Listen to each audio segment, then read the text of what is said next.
ኢየሱሴ አንተነ ክብሬ ትላንትና እንዴት ይረሳል እኛን ያየ ስምክን ያወሳል ማን ይረዳል አሉኝ ኢየሱስ ማን ያቆማል አሉኝ ኢየሱስ አቤት አቤት አቤት ይገርመው እዛች ጋር ቁጭ ብሎ ነበር መጀመሪያ እዚህ ቤት ሲመጣ ያያችሁ ሰዎች ካላችሁ የሆነ ህፃን ልጅ ነገር ይዞ መጥቶ ነበርና ምንም እንደሌለው በጣም ብዙ ፖዚሽን ላይ እንደነበረ እንዲሁም ደግሞ በጣም ብዙ ሰፊ ቤቶች ብዙ ክፍል ያሉ ቤቶች በጥሩ አልጋ ተኝቶ እንደነበረ አሁን ደግሞ ጂባ ላይ እየተኛ እንደነበረ እግዚአብሔር ተናግሮት ነበር። እንግዲህ ይታያችሁ የተባበሩት መንግስታት ድረስ ኤንጂኦ ዩኤን ነጭ መኪና በጣም ያለውን ያክል ዶላር ሲከፈል የነበረ ሰውዬ ጨልሞበት እዚህ መጣ። እግዚአብሔር ለጨለሙብን ጉዳይ ሰይጣን ላጨለመብን ጉዳይ እግዚአብሔር መልስ አለ። ወንድሜ ስምህ ማን ነው? ከየት ነው የመጣው? እግዚአብሔር ምንድን ነው ያደረገልህ? የእግዚአብሔር ስም የተባረከ ይሁን። ስሜ ቸሬ ይባላል። የመጣሁት ከቡሌ ሆራ ዲላ አካባቢ ነው።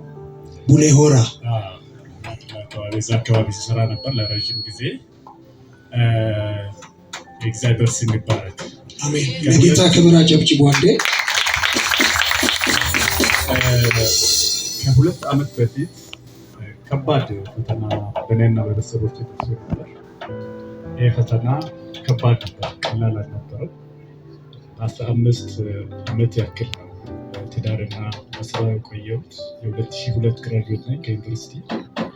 ወደ 6-7-8 መስሪያ ቤት አካባቢ ሰርቻለሁ። 2 ዓመት በፊት ግን ከባድ ፈተና ገጠመኝ። ይህ ፈተና ህይወቴን በጣም አበላሸው። በዚህ ፈተና ብዙ ነው የተረዳው። ቤተሰቦቼን አጣሁ፣ ስራዬን አጣሁ፣ ያለኝን ነገር ሁሉ አጣሁ። ትልቅ ቤት እግዚአብሔር ሰጠኝን ጭምር አጣሁ። ከቤት ወጣሁ። ከባድ ፈተና ውስጥ ገባሁ። ከዚህ ፈተና ለመውጣት በሞከርኩት ቁጥር ነገሮች በጣም የተወሳሰቡብኝ ሄዱ። ከባድ ተስፋ መቁረጥ ውስጥ ገባሁ። ራስን እስከ ማጥፋት እንደውም በቃ ለምን በአይነት ሁኔታ ራስን ለምን አጠፋ?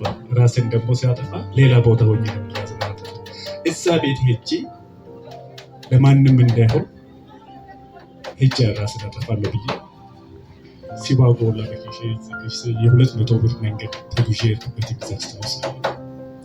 እጅግ በጣም ከባድ ነበረ። እግዚአብሔር ግን አዳነኝ። ለጌታ ክብር ስጡ። እግዚአብሔር የተባረከ ይሁን። እና በቃ በጣም ሞከርን። ቸርችም ሰዎች ሞከሩ፣ ብዙ ሰዎች ጸልዩልኝ ነበረ። እግዚአብሔር ቀን ደርሶ ስላልነበረ ግን ነገሮች በጣም የተወሳሰቡ ሄዳሉ እንጂ ምንም እንትን ልል አልቻለም። እሱ ያንተ ነገር ምን የሆነ ነገር ምን ያክል ነን በቃ ጸለይኩኝ። ምን ያክል ምን ቢያደርግ ነው እግዚአብሔር ሆይ ያልኩኝ። እና ህልሜ ለሰዎች ክፉ አልነበርኩም። ብዙ ሰዎችን ስረዳ ነበር፣ ብዙ ነበሩ ሰዎችን ሳግዝ ነበር። ለብዙ ሰዎች ደግሞ ለእንጀራ ምክንያት ሆኖ ነበረ። ለምንድን ነው ነገር የና ህል የተበላሸው በሚል በጣም ተጨነቅኩኝ። በስተመጨረሻ ነገሮች ሲያስተካከሉ ሲቀሩ በቃ እዚህ አካባቢ በተከበርኩበት አካባቢ እግዚአብሔር ረድቶኝ በመኪና በዞርኩበት አካባቢ እንደዚህ ተዋርጄ ሰዎች ከማዩ ከመሳለቁልኝ ከስም ብዬ ነው ወርጄ ትንሽ ስራ ለመስራት ሰዎች ይስቁብኛል። በቃ ወጣ ልበልና ተጠብቄ ትንሽዬም ነገር ቢኖር የጉልበት ስራ ቢሆን እሰራለሁ ብዬ ወደዚህ የመጣሁት። ወደዚህ መጣ ሰው አልነበረም። አንድ ሰው አጋጣሚ ስልክ ደወልኩ ከበዓል በፊት። ምንም መረጃ አልነበረውም እሱ ከዚህ በፊት። እሱም በዝውውር ወደዚህ የመጣ ነው። ሌላ ቦታ ስራ ነበረ ጓደኛዬ ነው። ከዛ እንደዛ ነገር እኮ በህይወቴ ሀፕን አድርጓልና በቃ አሁን አይቻልኩም፣ ሞክሬ አቅቶኛል። እዛ አካባቢ አሁን መቆየት አልፈልግም። ቢያንስ ከእይታቸው ወጣ ልበል፣ ከእይታቸው ወጣ ብዬ እግዚአብሔር የሚያደርገውን ነገር ሊል ምን ይሻላል ስል ና አለኝ። በዓሉን እዚህ ጨርሼ እመጣለሁ አልኩኝ። በዓሉን እዛ እንዳሳለፍኩኝ በ4 ወደዚህ መጣሁ። በ7 እዚህ ቸርች ገባሁ ማለት ነው። መስከረም 7 እዚህ ቸርች መጥቼ እዛ ጋር ቁጭ እንዳልኩኝ ነብዩ አስነሳኝ። ያለውን ነገር ሁሉ ተናገር ማለት ነው። ቤቴ እንዲገብተህ በፈለክበት አድረ የምተኛ ሰው አልነበርክም። አሁን ደግሞ ጂባ ላይ የተግባለልክ አይደለም እና በጣም ውስጥ ነታ ማለት ነው። እግዚአብሔር ታርጌት አረጋ አገኘ። አዎ አልኩኝ። እግዚአብሔር ስራ ሰጥሃለሁ፣ አከብርሃለሁ፣ በጣም ብዙ ነገር ቃል ገባልኝ እግዚአብሔር። አስቡ እንግዲህ 2 ዓመት የጨለመ ነገር 2 ዓመት ብዙ ሰዎች የማይቀበል ብዙ ሰዎች የረዳውበት ቦታ ነው። ስራ ጠፉ። እዛ አካባቢ መጥቼ ምንም አላቅም። ድምፅ ሰምቼ ነው የሆርሞን ወደዚህ የመጣሁት። ቸርች እኮ እዛ አካባቢ አለ ሲል በዛን ቀን ማለት ነው የማውቀው ነገር ነው። ስራ ሰጣለሁ ስለዚህ እንግዲህ ነበር ብዙም ፊል አላደረኩም። ምክንያቱም ብዙ የሞከርኩበት ቦታ ስላልተሳካ ሞከርኩበት ብቻ ሳይሆን ሰራውባቸው በጣም ብዙ ሰዎች ተስፋ ማድረጋቸው ሰዎች አሉበት ቦታ ያልተሳካ ነገር እንዴት እንግዳው እዚህ ጋር የሚታሰብ አልነበረም እና ከዛ ጊዜ ጀምሮ በቃ በህይወቴ አዳዲስ ንግስ ከቸርች ገባ በኋላ አዲስ ነገር በየቀኑ አይ ነበር። በቃ ፊል አደረግ ነበር የእግዚአብሔርን ፕሬዘንት ከኔ ጋር እግዚአብሔር ነበርና በየቀኑ አዲስ ነገር እየሆነ ደስ እያለኝ መጣያ። በየቀኑ መምጣት ጀመርኩኝ እዚህ ቸርች አልቀርም ነበርና ያው እናንተም እዚህ ያላችሁ አንዳንድ ሰዎችን እያየው ነው ታውቃላችሁ። ከአንድም ስንት ጊዜ አስነስቶኝ በየመሃሉ ይመጣልኝ ነበር መልእክት ይመጣልኝ ነበር። ከዛም ለመጨረሻ ጊዜ እንትኑ ተለጠፈ፣ ማስታወቂያ ወጣ። እዚህ ካምፓስ አካባቢ ማስታወቂያ እኮ ወጥቷል አሉ። አስገባው። አጋጣሚ ሲሜ ወጥ ተለጠፈ ፈተናና የታዲያ ሳምንት እዛች ጋር ቁጭ ብዬ ነብዩ አስነሳኝ። ትገባለህ ለጌታ ክብር ስጡ አንዴ። በቃ በጣም እንዴት ምክንያቱም አንደኛ እዛ አካባቢ ጓደኛ እንኳን እንግዳ ነው። ሌላ ሰው ደግሞ መረጃ እንኳን የሚያገኝ አንድ ነገር የለም። ጓደኛ እኔን እንኳን ተቀበለኝ እሱ ራሱ እንግዳ ነው። እዚህ ከመጣ 6 ወር ምናምን ነገር ነው። እኔ ከመጣሁ ደግሞ ገና 2 ወር ማልሞላ ላይ በቃ የሚቻል ነገር አልነበረም እና ትገባለህ ስለኝ አሜን ብዬ ተቀበልኩ። እንደው ለምንድን ነው የማትነሳው? ተነስና ተቀበል ነው አለ። ተነሳው ተቀበልኩኝ። ሳምንት ነው አይደል ፈተና ያለኝ። ደግሞ ሲመት ለጠፈ እንጂ የፈተና ቀን አልተለጠፈም ነበር። ለካ ሳምንት ነው ታይቶታልና አይልሆን ይችላል ነው አልኩት። ቀኑ አልተገለጸም ነበር። በሳምንቱ የጽሁፍና የቃል ፈተና ቀረበ። ከዛ ነው ጥያቄዎች ከ85 80.6 አመጣ። ለጌታ ክብር ስጡ። ከዛም እግዚአብሔር ስም ይባረክ። ሌላ ደግሞ 15% ደግሞ ነበረ። እሱን ፕላን ስትራቴጂክ ፕላን ማቅረብ ነበረብኝ። እሱን ትናንትና አቀረብኩ። እንደውም በሌሎች ዘርፍም ከተወዳደሩት ከፍተኛ ውጤት የሚባለው የኔ ነው። የእግዚአብሔር ስም ለጌታ ክብር ስጡ። ኢየሱስ ጌታ እና እኔ በጣም የሚገርማችሁ ነገር በህይወታችሁ እግዚአብሔር ቃል ከገባላችሁ ከተናገረ እግዚአብሔርን ተስፋ ቃል ያዙና ይመኑ። የእግዚአብሔር ስም ይባረክ። አሜን። አንደኛ ሳሙኤል ምዕራፍ 14 ከቁጥር 6 ያለውን ጥቅስ ነው ለማንበብ ፈለኩት። ምናልባት ቆየም ይቅርታ በጣም ውስጤ ዮናታንም ወጣት ጋሻ ጃግሬውን እና ወደ እነዚያ ሸለፈታሞች ጦር ሰፈር እንሻገር፣ ምናልባትም እግዚአብሔር ይዋጋልን ይሆናል፣ በብዙም ሆነ በጥቂት ለማዳን እግዚአብሔር የሚያግደው ነገር የለም። የእግዚአብሔር ስም ይባረክ። አሜን። አንዳንዴ እኛ በፊታችን ያለውን ነገር የሰልፉን ብዛት የነገሮችን ውስብስብነት አይተን ልንፈራ እንችላለን። ያ ደግሞ ለእግዚአብሔር ምንም ነው። የእግዚአብሔር ስም ይባረክ። አሜን። የነገሮቹ ብዛት የሰልፉ ብዛት አይደለም። አሁን እዚች ጋር ያየሁት ተወዳዳሪዎቹ እጅግ በጣም ከኔ የተሻሉ አሁንም እንጆ ላይም እየሰሩ ያሉ የሆነ ነገር ወደፊት ሀብት እንዳደረግ ይችላል ብሎ የተወዳደሩ እኔ ደግሞ ለ2 ዓመት ባለፈም እንደተናገረው ባዶ እዚህ ስመጣ በኪሴ 10 ብር የለም። ጌታ ምስክሬ 10 ብር ጊዜ 10 ብር ማለት ነው። ከታናሽ ወንድሜ ነው ገንዘብ ይዤ የመጣሁት እና በጣም የሚያስለቅስ ቦታ ነው ያሳለፍኩት። ይሄ የሚባል አይደለም ስናገር በጣም ቀላል ሊሆን ይችላል።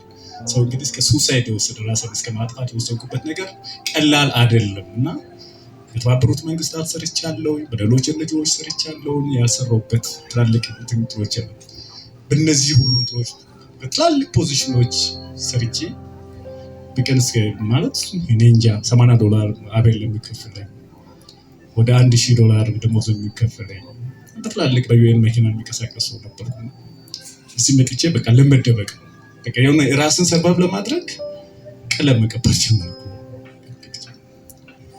የቀለም ስራ የገባው ቀን እንዴት ደስ እንዳለኝ ልነግራችሁ አልችልም።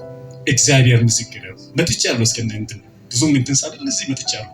ማታ ከዛ እንደወጣሁ እመጣለሁ። ቀለሜንም ራሱ እንትን ሳልል የእግዚአብሔር ስም የተባረከ ይሁን። እግዚአብሔር ግን ያንን የሰጠኝ ስቴፕ ያደረገኝ ነበርና እግዚአብሔር ዘር እየሰጠኝ ነበር፣ ያሻገረኝ ነበር። እግዚአብሔር ከእኔ ጋር አለ። የእግዚአብሔር ስም ይባረክ። ስለዚህ ጌታን አመስግኑልኝ። ጌታን በጣም አመስግኑ። እግዚአብሔር የተባረከ ይሁን። አመስግኑልኝ። ዘመን ይባረክ። የአገልግሎት አድማስ እየሰፋ ይሁን። አሜን። ተባረክልኝ። በጣም የሚገርመው እዛች ጋር ቁጭ ብሎ ነበር መጀመሪያ እዚህ ቤት ሲመጣ። ያያችሁ ሰዎች ካላችሁ የሆነ ህፃን ልጅ ነገር ይዘው መጥቶ ነበርና ምንም እንደሌለው በጣም ብዙ ፖዚሽን ላይ እንደነበረ እንዲሁም ደግሞ በጣም ብዙ ሰፊ ቤቶች፣ ብዙ ክፍል ያሉ ቤቶች በጥሩ አልጋ ተኝቶ እንደነበረ፣ አሁን ደግሞ ጅባ ላይ እየተኛ እንደነበረ እግዚአብሔር ተናግሮት ነበረ። እንግዲህ ይታያችሁ የተባበሩት መንግስታት ድረስ ኤንጂኦ ዩኤን ነጭ መኪና በጣም ያለውን ያክል $1 ሲከፈል የነበረ ሰውዬ ጨልሞበት እዚህ መጣ። እግዚአብሔር ለጨለሙብን ጉዳይ፣ ሰይጣን ላጨለመብን ጉዳይ እግዚአብሔር መልሳል። እኔ ከዚህ ምስክርነት የተነሳ እዚህ ጉባኤ ውስጥ ለ4 ሰዎች እስከ ዛሬ 15 ቀን ድረስ ትንሣኤ ይሆናል። እኔ ምን አገባኝ? አትቀበሉ ተቀበሉ ጉዳይ አይደለም። ለራሴ ወስጄዋለሁ። ከዚህ ምስክርነት የተነሳ የአንድ የተዘጋበት በር በኢየሱስ ስም ተከፈተ። የትዳር በር ይሁን፣ ኢኮኖሚ በር ይሁን፣ የሥራ በር ይሁን፣ የትኛውም ጉዳይ ዛሬ በኢየሱስ ስም ተከፈተ። ስለዚህ እኔ በጣም ደስተኛ ነኝ። እግዚአብሔር መላልሶ ሲያወራለት ነበር። መወዳደሩንም አላውቅም፣ ፈተና መኖሩንም አላውቅም። ተመልሶ ሌላ ቀን እዛ ጋር ሲቀመጥ ተነስ እስቲ ገባሁ በል ብዬ እንዳበደ ሰው እንተነብያለን። ተነስቶ ገባዋል። ይኸውላችሁ ባመናችሁት ልክ ይሰፈርላችኋል። በጌታ ቤት ስትሆኑ አቃቅር አታውጡ። አቃቅር ለማውጣት ከፈለጋችሁ ቤታችሁ ሆናችሁ ልክ ዳንተል እንደሚሰፋ ይሄ እንዴት ሆነ፣ በዚህ ጋር ቢገባ በዚህ ጋር ቢገባ በዚህም ገባ በዚህም ገባ። እግዚአብሔር መስራት ከፈለገ የእናንተ ነገር ይሰራል። ዘንድሮ አንድ መልእክት አለኝ። ከየትኛውም ቀመር ከየትኛውም ካልኩሌሽን በላይ አልፎ እግዚአብሔር የእናንተን ቤት ይሰራል። ጩሁና የኔ ነገር ይሰራል በሉ። ደስ ብሎኛል። አልፋል። ባዶ እጁን የመጣ ሰው አልፏል። ስለ ፈተናውም እግዚአብሔር የዛሬ ሳምንት ነው አይደለም ፈተናው ብሎ ሲናገረው ነበር። አዎ አለ። እኔ አላቅም ቀኑ መቼ እንደሆነ አለ። በቃ አልፋል። እኔ እዚህ ጉባኤ ውስጥ ለ4 ሰው መልእክት አለ። ታምናለህ? እግዚአብሔር ቅርብ ቀን የተዘጋብን ደጅ ከፍቷል። አሜን። ለጌቶች ያንቺ ተከፈተ። እኔ እንደ እግዚአብሔር ሰው ልናገር በኢየሱስም ዝግበር ከዚህ በኋላ በፊታችሁ አይኖርም። ስለዚህ ጌታ ይባረክ። እንኳን ደስ አለ። ተባረክ፣ ተከናወን። ቅርብ ጊዜ ያንንም ስፍራ ትቀይራል። እሺ፣ ያ እራት እስኪበላ ድረስ መክሰስ እንደመብላት ነው አሁን የገባበት ቦታ። ያ የኑሮ ያ